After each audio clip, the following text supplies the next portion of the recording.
Hello, everyone. Welcome to Snap Take. This is Glazer of Snap Judgments, the official podcast of Marvel Snap Zone. We've got a 4 deck day for you. We've got 2 new Sage decks and then 2 other decks to talk about, including one that is ranked number 6. Let's get started, but first we need to tell you about the stream team. If you want gameplay for the decks every single day here on the channel, and remember we do videos 7 days a week, you can check out the following streams. Today is, as of the release of this video, Thursday. So Zal Snap will be going live at 6 p.m. Eastern for about an hour to 2 hours over on Twitch, and we'll have a video with gameplay from these decks tomorrow. Tomorrow will be the Pirate King himself, Tucker, playing tomorrow's decks. So make sure you check them out, and remember that you can win a season pass. Week 2, I'm giving away a season pass to get you to go check out these great people playing these great decks, so make sure you go check out Zal tonight. Our first deck, Owie went 10-0 up to rank 6 with this Shuri deck. This is a classic deck for those who've been playing Marvel Snap for a while. For a long time, variations on this were a major piece of the meta, a deck that you would see fairly regularly. For a while, it was the best deck in the game, but it has disappeared as other things became powerful. Well, Owie went 10-0 at rank 6 with this, and that means that this is a deck that can still compete. How we called this in French, basically the tapping from the OTA, like the reminder from the OTA, because Sauron getting that 1 extra power is a reminder that this is a real deck that people should be playing. And, well, no one was playing it for a while. You can find Owie at youtube.com/@OwieMarvelSnap. Owie is a French speaker, so be forewarned, but he's also one of the best players in Marvel Snap. We feature his decks fairly regularly. If you want some gameplay from Owie, there is gameplay for this deck, I believe. So, on turn 2, replacement cards, you can have Magneto instead of Red Hulk without losing too much here. Red Hulk is better, but not like amazingly better. And Nocturne can be Hope, Gladiator, or just Polaris. My personal favorite change for Nocturne is Hope specifically, because Hope allows you to Shuri on top of Hope into Red Hulk and then copy that Red Hulk with Taskmaster. I like having access to that play, so I like Hope, but Gladiator is also really good. Gladiator on top of a Shuri is the same power that you would get out of that vision, and we know how powerful a movable vision at 16 power is. Also, really good if you want to try it is She-Hulk, where you can go Shuri, skip She-Hulk Taskmaster, just 220 power cards in a lane to end the game without warning. So any of those are perfectly fine replacements. Oh, what the hell? What just happened? The slideshow froze. There we go. All right. This is again, Owie hit number 6 with this list. So turn 1 you pass. Turn 2, Armor is better than Lizard. You only 0 on turn 2 if you're going to immediately Maw, or you know for sure you're playing Lizard on 3. And you're only playing Lizard on 3 if you know you're not playing Sauron. You obviously don't want to 0 your Sauron or Nocturne. That is a waste. Nocturne gives you some optionality. This deck doesn't honestly really want to deal with opponents' magic, so if you see your opponents playing a magic deck, you want to try and find time to get Nocturne out, because you would like to get rid of that limbo. You put out more power in 6 turns, so you don't really want there to be 7. Turn 4, Shuri is obviously your priority. That's better than Sauron. You'll still play Sauron just fine there, or Nocturne. Occasionally you'll drop Enchantress, but what Enchantress really is a way to, like, if they've turned off your Lizard at the end of the game and you can steal a win that way, that's the main use of Enchantress. Turn 5, Red Skull or Vision, either on Shuri if possible, making 28 power or 16 power. If you made 16 power, you might want to move Vision and drop Red Hulk, depending on how big Red Hulk got. If not, you're going to Taskmaster. And if you played Sauron, you're going to Taskmaster and 0. And that's how you win. It's a really powerful deck. It's really simple. It is really affordable. Yeah, I didn't think this would still be good, but here we are in the meta with Owie performing with this list. All right, please hit that sub, like, and comment. We bring you 7 days a week of new videos. This Saturday, we've got the podcast coming out with Lambie. It'll be 2 hours of going over the best cards at each cost slot in Marvel Snap. We bring you more content than anyone, news, bundle guides, everything. Hit that sub, and if you're already subbed, like, comment, help spread the word, help us grow by watching this video for as long as you possibly can. Our next deck is Sandrakon's Sage Surfer. Sandrakan is a player I'm not familiar with, but Sandrakan climbed all the way to rank 31 with this Sage Surfer list, and I wanted to feature some cool Sage lists. And this is about as successful as we've seen from Sage thus far. This is a really simple list that is doing all the regular Surfer stuff, right? We've got the Nova stuff, the Forge stuff, and the Surfer stuff, right? So, Forge stuff is the Forge Brood Absorb Man nonsense. You can also Forge Shaw. Nova is just like a mini Surfer. If you end up playing that early and then you don't see Surfer, you can Killmonger, or you can play Surfer and Killmonger and get the +3 benefit. Hope for extra energy helps you with that kind of play. And then you can also, toward the end of the game, drop a Sage. Like if you can drop a Sage Killmonger Surfer to end the game, um, you're just going to town in terms of power. You have so much power on that board, you should probably win that game. All right, so you can find Sandrakan at twitter.com/SandraKon26. Um, Sage, Hope, and Nocturne could be Zemo and Gladiator. That's like a different package that these decks run. The Zemo Gladiator one is actually reasonably nice for Mockingbird, but not required. Sage and Hope can also be Rogue, Red Guardian, Polaris, Spidey, Mobius, Wolfsbane. You're just picking between good threes for most Surfer lists. There's nothing super complicated here. I do think Mockingbird is needed. That Brood Mockingbird, right? Like if you have Brood, because you want to get Brood out in Surfer, and you don't play at the last turn of the game, your Mockingbird costs 3, and then you have a 3/9 Mockingbird. And as we look, oops, wrong way. As we look through these cards, Sage is probably going to be bigger than that 3/9 Mockingbird. Shaw might be, and if you've already played Brood, obviously that won't be. But everything else is going to be smaller, right? Than that just Mockingbird that you're getting for cheap. So you get Mockingbird for 3/9. They play a Widow. Now you're getting it for 2/9. You go Brood Absorb Man. Now you've got a 0/9. It's just enough power that it's worth having in the deck. I think if it's not a requirement, it's not something you can really replace. If you're replacing it, just again go with a really good 3. I think you're looking at something like Wolfsbane at that point, something that has that extra bit of power. All right. So turn 1 Nova, turn 2 Forge. Turn 2 you're choosing between Brood, Shaw, or Hope. If you play Forge, you would often like to play Brood or Shaw, not Hope. So make your choice. Hope is really, really good if you don't see Sarah. If you do see Sarah, Hope isn't that important. And those are all better than Nocturne. Turn 4, you can Abzon Brood or play a 3, and once in a while you can drop Sage. Sorry, my glasses. Turn 5 is Sarah or a 3 plus whatever. If you didn't play Forge, a Forge and Brood, a Forge and Shaw is really nice here. And then turn 6 as much as you can with Surfer. And the ideal plays with Surfer would be Sage, Killmonger, Silver Surfer with a Brood and Shaw out. Cool. If you can get that going, you're in unbelievable shape and probably going to win the game. You put out a ton of power that is hard for your opponent to play around, especially because Sage is a surprise of very often 10-ish power with this deck. Just be careful, you don't really want Sage in that Brood lane as a general rule, but she's pretty good almost everywhere else. All right. Every single week, we ask a bunch of top players what they think of the new card. I actually have like 8 things about Sage, so this is Sage's part 1. This is the first 5 players we're going to talk about and what they think about Sage. Spyro, of the great Spyro_ZA, says Sage feels like a solid 3-drop that on average plays around 8 points with some big synergies. And Spyro managed to finally find a deck that he likes this season by using Sage. We're going to talk about that deck in a few minutes, so no spoilers in advance. Gnome is talking about his bounce deck when he says tax evasion, fair warning. She feels really good. I've been running in tax evasion, and she's a second monkey with less conditions. Allows you to have a bigger tempo on 5 and not have to wait until turn 6 to unload power.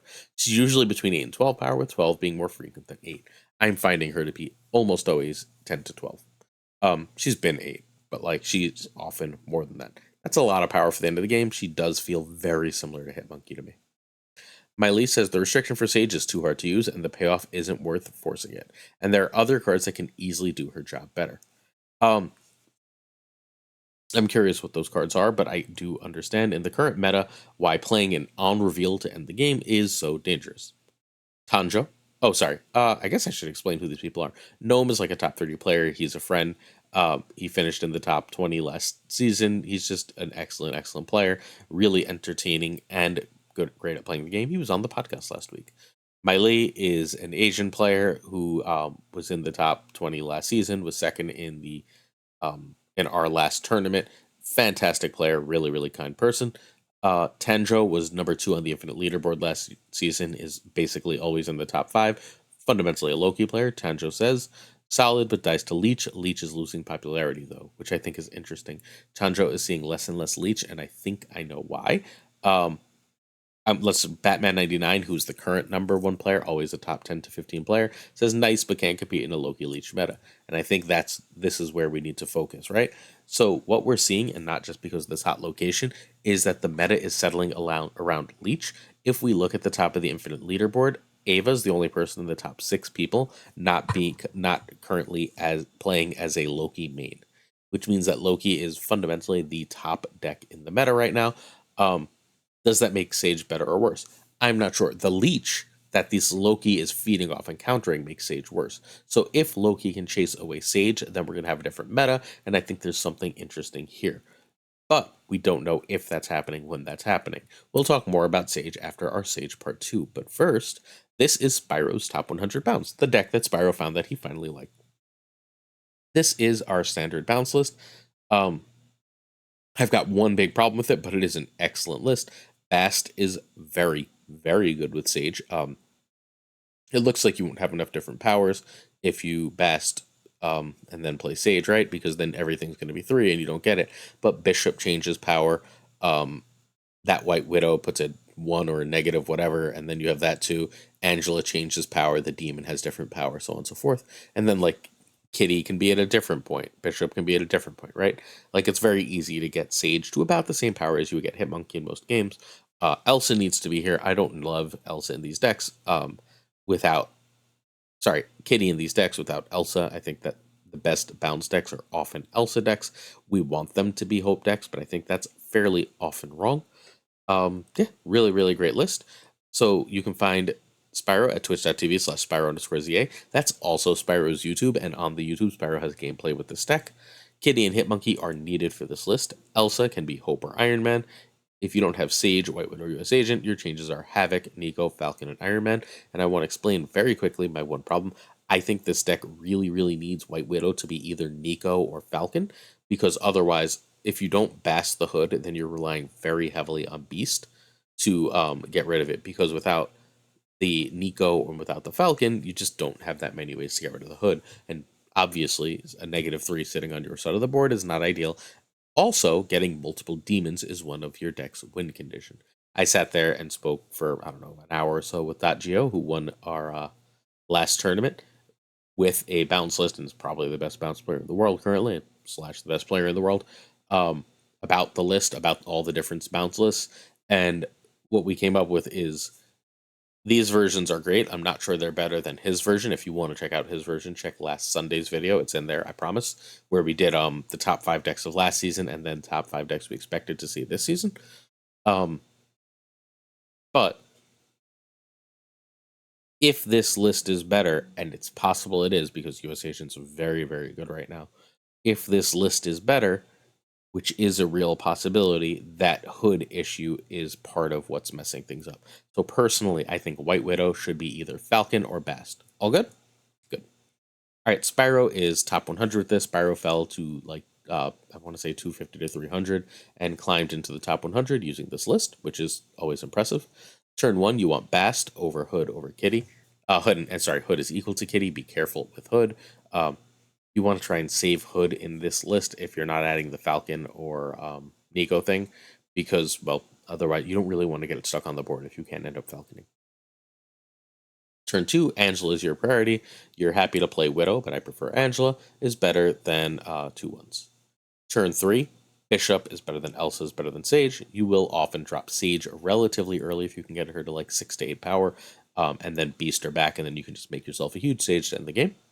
Turn 4, Elsa or Sage or Bishop plus a 1. Turn 5, because you don't have Iron Man, this is where you start to bounce. You do Beast, US Agent, and a 1, or Sage and Beast, and then you're going Mysterio and Monkey and Sage, and if you can, in whatever combo.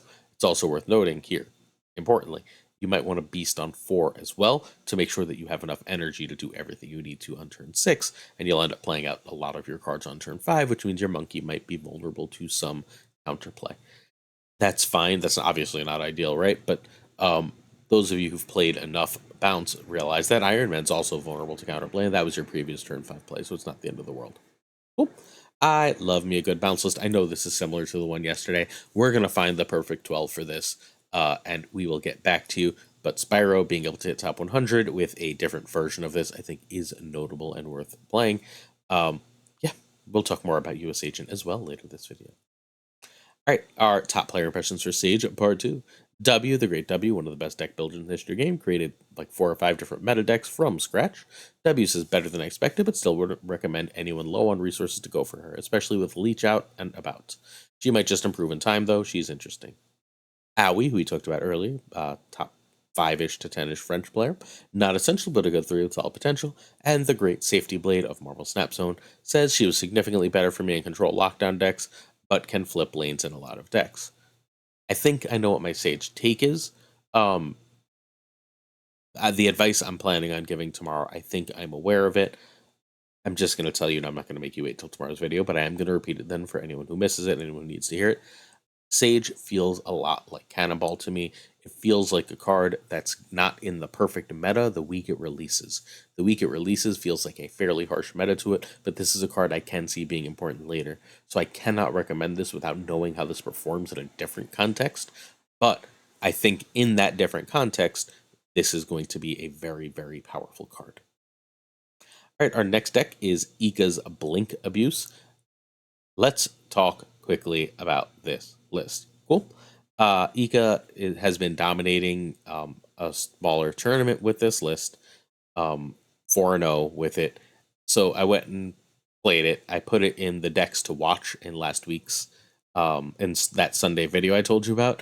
Then, of course, I go on Twitter today as of recording, yesterday as of you watching this, and KM is saying this is the You Must Be This Tall to Ride. This is the meta question deck that is most important. I was like, damn it, the day I had it all set in my video, like I had literally already made this damn slideshow for it. But we have to talk about this deck because I think this is the best deck in the game. This is the deck from the thumbnail. This is important, and we're going to talk about what it is and what makes it so good. So you can find Ika at twitch.tv/Ika_MTS. He's also Ikas_show, like Ika's show, on Twitter. Nebula and Widow are really good together. Nebula, Widow, okay, let's talk about that first. Nebula and Widow are good together because your opponent has to fill both lanes, and a lot of decks can struggle to fill both lanes, which means either Nebula gets huge or they get stuck with that -4.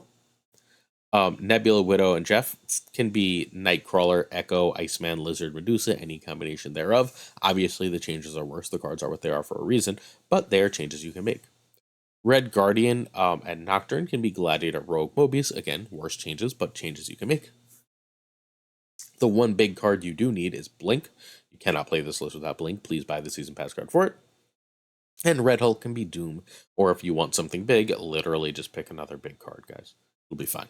All good? Red Hulk is here because it's the biggest thing. You don't want the big thing to be Infinite, but the big thing could be fundamentally any other giant card in Marvel Snap. Death, not Death. You get the idea. Yep. All right. So the reason I felt like I had to feature this is because I hit the top 1,000 with it, and then I stopped playing because it's a hot location. Now I'm at like 1,400. I don't know. Something like that because I ain't playing on this hot location. This is Loki heaven. I am 33-8 with this list, which is a 78.6% win rate. This is the best deck I've played in ages. This is the best deck a deck has felt as far as like a mid-range deck that can handle the meta since, well, 1.5 million years ago. No one ever believes me for this, but those who are there know. My old school fans know. I was one of the first people who featured the Safety Blade, who made the original Darkhawk Stature Black Bolt list. This is what that list feels like. Where when you play it, you feel like you're doing something unfair that opponents cannot deal with and don't know what it is. Your opponent wants a magic, you've got Nocturne. Your opponent wants to gets their Iron Man stuff going, you've got Red Guardian. Your opponent does X, you have Y. This you want to try some Surfer on reveal nonsense, or you have Leech. And like there's just so many things this deck does that make it incredibly hard to beat. This is about as good as a deck has felt in literal months to me. And I mean, almost a year at this point to me. And I think this is probably the best deck in the game outside of various Loki shells. Those various Loki shells are significantly better at the top of ladder.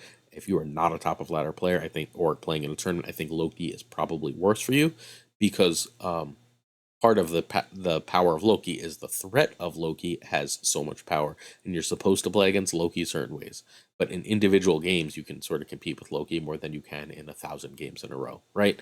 So like I think Loki's silly, but outside of Loki, I think this is the best deck, and my record with it I think speaks for itself. This is the only thing I'm playing. Just for the record, I'm playing like 4 or 5 different decks. This is just the one I feel most comfortable with because my win rate with it is completely stupid. I played this on my phone too, and I feel like I didn't lose at all on my phone, so the win rate's probably better. I'd assume one of the cards from this list end up on my end of the month thingy majig. All right, so turn 1 for this list, you want Nebula. Turn 2, Widow is better than Jeff, and occasionally you'll play a Quake, but not usually. Nocturne or Red Guardian for turn 3. Um, I like to get Nocturne out in case a magic happens. But if smart player can play magic in your Nocturne lane, so if once you know it, you might want to hold it. It's up to you. But you'll play it if there's just not a Red Guardian target, or if you don't have Jeff, because you'll perfectly fine dropping a Jeff or Widow here. If there's like a location that has popped up that you already can't get into, like I tend to play Nebula blind right, and then if the middle location is something that'll be sealed off, I'll often just drop Quake and make sure my Nebula gets that extra bonus from whatever the hell the location is nice and early. You don't have to play that quickly. Turn 4, Jubilee or Leech. Turn 5, Blink is usually on Jubilee or Leech, but hey, once in a while, Claw is perfectly fine, especially if Jubilee grabs something nice and big. Claw is so good right now. And then turn 6, Hulk or Magneto, and Magneto's, again, I stole 8 from a Destroy list because they had Venom sitting alone in a lane, which obviously telegraphed the Zola, and I didn't have Prio.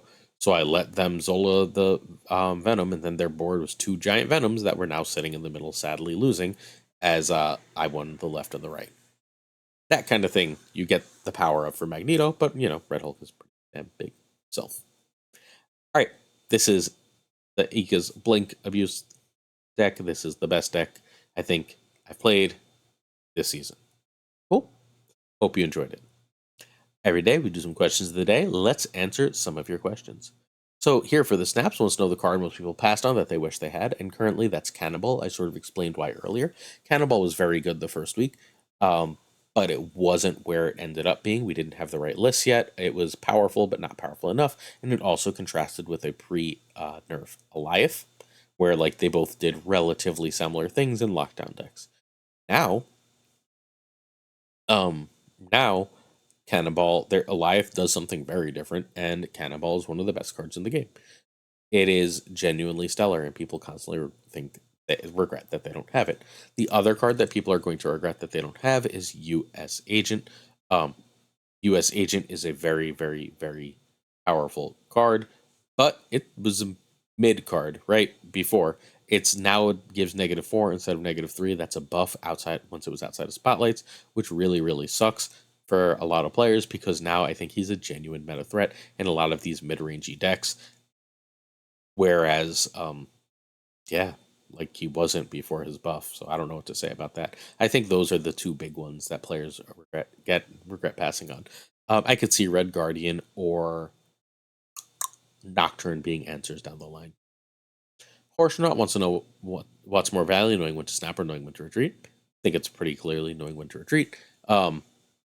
People will snap on you fairly often, and you shouldn't always retreat, right? You should be getting snapped on in a reasonable number of games. If you're getting snapped on and you know when to retreat and when to stay in that, you should still be able to climb. Versus if you don't know when to retreat but do know when to snap, you'll be snapping, but like people will, especially at lower ranks, foolishly stand. I'll tell you, the only difference I felt in terms of decks and players from rank 10,000 to rank 18,000 to rank 1,000 is the higher up you get, the more people are confident retreaters and retreating appropriately, which makes climbing annoyingly grindy, right? Like I don't feel like I'm winning significantly more. I'm winning more than I did last season, right? But I'm not winning significantly more. A lot of what I'm doing right now is I'm snapping and then climbing slowly. And I'm honestly, the only reason I'm doing it is to sort of prove something to myself because something or other stuck a bug up my ass. I don't remember what stuck a bug up my ass about my win rate last season, where I felt like last season I was playing fairly sloppily and goofing off a lot, and I was like, I could compete. And so I've got So that win rate I had with this deck, right? Like that 78% win rate. My win rate in Infinite this season is 69 or 70%. It's been hovering there all season. So playing only players around top 1,000, I'm winning 70% of my games, which I feel like is pretty fucking good. So I feel better about it, which means I'm probably going to start slacking again because I know myself and I know that's the way my brain works. But a lot of that, again, the reason climbing is slow and the reason I don't really give a shit is I have to play a lot more games to climb now that I'm this high because people retreat better. They don't get to steal cubes as often. Kiertix Lee wants to know if the season pass should include Series 4/5 variants. I think that would be an amazing way to help people's collection. You're already charging us money for this. Make one of those variants a Series 4 card, and then you still have to collect the card from the collection track, right? So you're not like changing people's collection. They still have to get the card, but they get access to it. It's an extra card that people can play. They would be really, really happy for it. I'm going to try and pitch that internally and see if Second Dinner goes for it because it seems like a really good idea. If you'd like your question read out in tomorrow's video, please leave it in the comments. All right, we have a Patreon where we do all sorts of exclusive stuff. I went over my win rate in every deck I've played, both pre-infinite and post-infinite, as a $10 Patreon perk. Another $10 Patreon perk at patreon.com/snapjudgments is your name in the comments. Y'all, you know I love you. I'm going to fly through this because right before I made this video, I genuinely passed out on the couch and almost didn't get to make it. So I want to go to sleep. I love you guys. You know I do. I will handle this better tomorrow, promise. So thank you to Abigail Gieslam, Manager Burnout, Cables, David G. Wingfield, Direwolf, LAB, Father Newman, Good Dog Gamer, This Is the Way, Inc., Jane Everett, Jason McDonald, Leanho, Caretixley, Koi Ray, Pyrophros, The Goat Seeker, Denman Falcon, Doku, Welcome to the Club, Dumazi, Philip Brakovich, Haplo, Kenny Loggins of the Danger Zone, Rob Silverman, The Bizza, Express V, and Skippy G, Tommy Nyquist, Snap Judgment's Season 1 League Champion, King of Bros, Black Dahlia, The Great Kazoo, Jessica Gamble, Ryan Wood, Kev Hoda, Ludacris, Louis Antunes, Models, Mod Supreme, Rema Setala, Brian Kaufman, Tristan H. Martin, Fuzzy Dunlop, Spectre Mix, Hoot, Matt H., Mikey Hijinks, NoFlex, Ocularis, Craig Sterry, Pretty Chill, Seamus, Spike Jones, Jonesy, Two Ties, the Pirate King Tucker, the Homie Min, and of course Gunny T, where the T stands for I'm going to sleep. See you tomorrow. Have a great evening. Have a great morning. Have a great whatever time you're watching this. I'll be back tomorrow with another video because every damn day. Peace.